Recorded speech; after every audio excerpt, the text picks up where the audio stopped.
Salut! Aujourd'hui, nous allons découvrir les organisateurs temporels.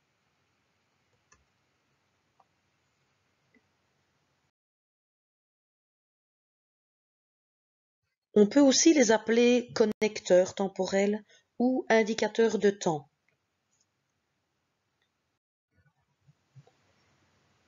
À quoi ils te servent?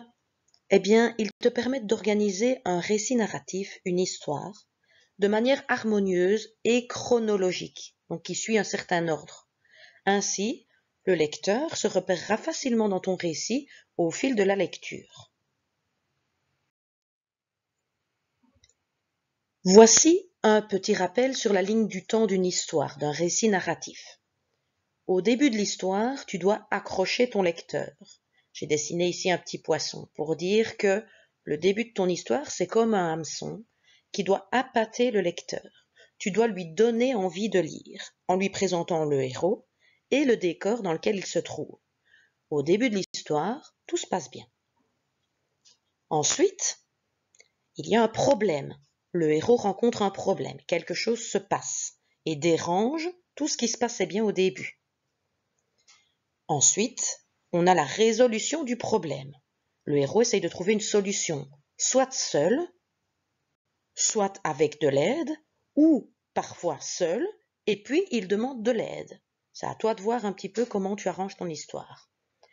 Des autres personnages de l'histoire viennent l'aider. Attention, pour tenir ton lecteur en haleine, tu dois tester plusieurs solutions avant de trouver la bonne. Par exemple, un petit garçon rencontre un dragon, paf, il prend une épée, il le tue, mon histoire est finie. Malheureusement, mon histoire est trop courte. Il essaye peut-être de jeter de l'eau sur lui, et puis ça ne fonctionne pas. Donc il essaye d'appeler les pompiers pour avoir un plus grand jet d'eau pour l'éteindre. Ça ne fonctionne pas. Enfin, il trouve une épée magique qui lui permet de crever le cœur du dragon et de le terrasser.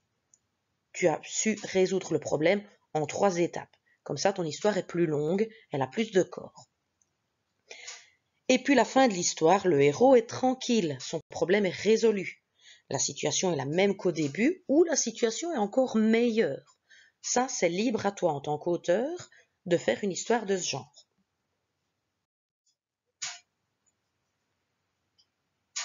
Pour le début de ton histoire, les indicateurs doivent bien indiquer qu'il s'agit d'une date précise ou non. Tu peux utiliser les mots comme un jour, un matin, un soir, ce jour-là, aujourd'hui, autrefois, l'été dernier, etc. Tu dois situer ton récit dans le temps au tout début. Ensuite, pour le problème de l'histoire, l'indicateur doit bien te montrer qu'il s'agit d'une interruption soudaine. Le héros a un problème, donc il faut qu'il y ait un mot qui indique que quelque chose ne va pas. Des mots comme soudain, tout à coup, aussitôt, au moment où, ou brusquement, etc. Il y a d'autres mots que tu peux utiliser. Ensuite, pour la résolution du problème, les indicateurs doivent bien indiquer qu'il s'agit d'une succession d'étapes.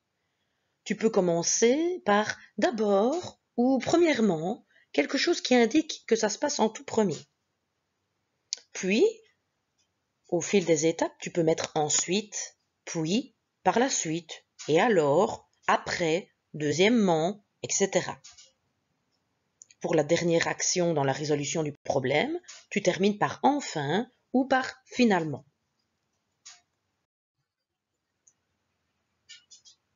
Et pour la fin de ton histoire, tu dois bien indiquer qu'il s'agit de la fin de l'action, de la fin de ton histoire. Dorénavant, désormais, depuis ce jour, enfin, finalement, etc.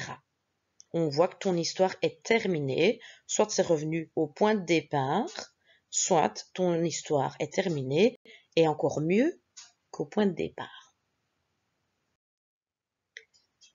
Je te rappelle que c'est très important de faire relire ton histoire à une personne extérieure.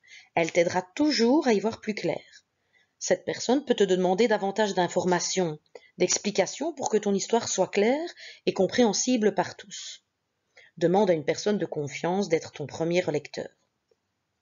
C'est vrai, une personne peut toujours t'aider. En relisant, la personne va dire « Tiens, là, tu parles de ça, mais j'ai pas très bien compris. Tu peux expliquer ?» Et en expliquant, tu vas dire « Ah, mais oui, j'ai oublié d'écrire ça dans mon histoire. » Donc, c'est très important d'avoir un retour de quelqu'un avant de publier son histoire.